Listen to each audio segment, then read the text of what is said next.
Sa mga ka-J3, ngayon ay magtitest tayo ng ating car wash bendo. Siyempre, order ito ng ating client from Bicol, Sorsogon. So, ito yung bendo niya, mga ka-J3.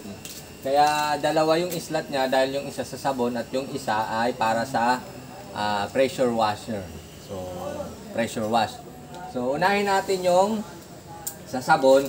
Huwag po kayo mag-alala mga ka-J3 dahil submersible yung motor niya at heavy duty yan. Kaya, kahit iloblob mo yan dyan. So, dito lang muna natin ititest kasi wala tayong actual na sabon.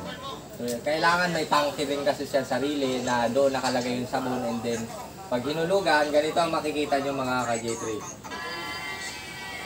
So, unahin natin yung sabon.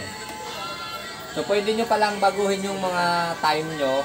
So, dito ang sinet natin is 5 minutes para medyo matagal yung test natin. And then, sa kabilang sa sabon naman is 10 seconds, pero pwede nyo baguhin depende kung ilan ml or gaano kadami yung sabon na gusto nyo i-dispense ng machine.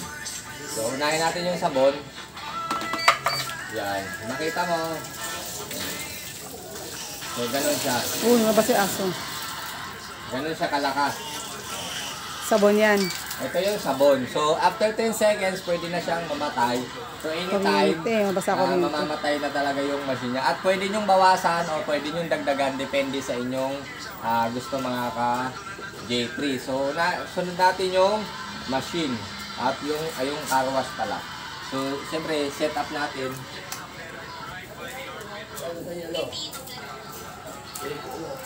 At eto mga ka-J3, para hindi nagli-leak, siyempre higpitan nyo. So sa ngayon, kamay lang yung gagamitin natin. Complete set na pala ito mga ka-J3 pag bumili kayo sa atin.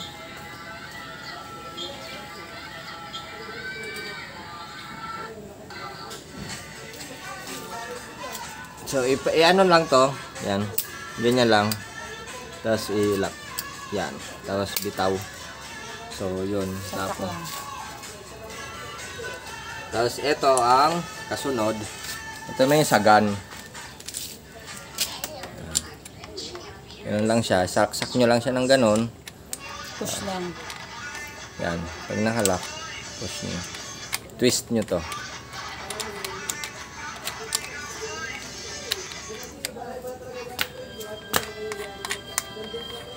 So, ang ating palang car wash or pressure wash, mga ka-Ronda, ay mga ka-J3, sorry.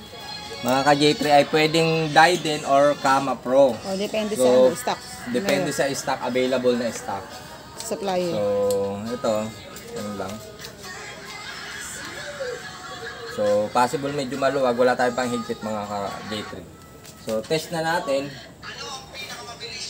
So, switch on lang natin. Ayan. Ito pala, ang features pala nito mga ka-J3 ay auto stop. So kahit na may oras pa siya, kahit na may oras pa, pag hindi mo siya pinindot yung gun, ay hindi talaga siya mag-aandar. Kaya makakatipid kayo sa tubig saka sa kuryente. So, hulugan na natin. Yan. Hihigo pa lang siya ng tubig. Yan, yan. Ito yung features niya mga ka-J3. So kahit may oras siya, hanggat hindi mo ginagamit yung gun, ay hindi talaga aandar yung machine or yung motor. Kaya tipid kayo sa tubig, tipid din sa kuryente. So, naa-adjust rin pala siya dito mga ka-J3 kung gusto nyo anong klaseng talsik ng tubig yung gusto nyo or pressure ng tubig. So, sample natin. Dito, na-adjust siya mga ka-J3.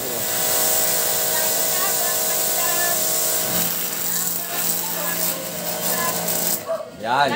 Auto stop siya mga ka-J3 kaya hindi kayo talaga magsisisi pag dito kayo umorder sa atin mga ka-J3 dahil napakatipid na sa kuryente, tipid sa tubig at yung special features na auto stop, hindi tulad ng mga ibang car wash na tuloy-tuloy lang hanggat may oras yung ating machine. So eto kung magsasabon or papahinga na or ayaw na ni user o ni customer mag car wash, so bitawan niya lang yung gun and then stop na yung machine. So tulad nito may oras pa, so pwede pa tayo ganun siya kalakas mga ka-J3.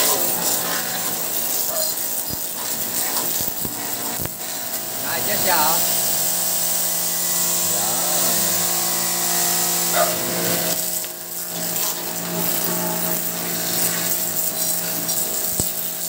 Talagang lilinis siya. No? Kung papakita ko sa inyo, ito.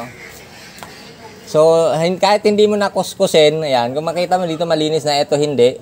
Kahit hindi mo siya kuskusin, Yun na lang. Oh. pag in-spray natin, Yun na lang.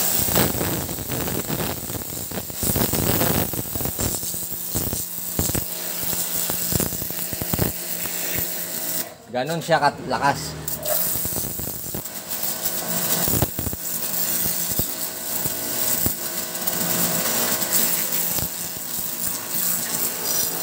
Yun na.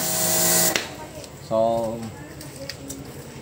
ayun mga ka-J3. So, eto na yung actual video natin regarding sa ating car wash bendo machine. So, sa mga gusto kong order dyan, PM nyo lang po J3 Piso Wi-Fi. Siyempre, makikita nyo rin dyan, available yung ating mga bendo Wi-Fi machine. So, kita-kits tayo mga ka-J3. Bye-bye.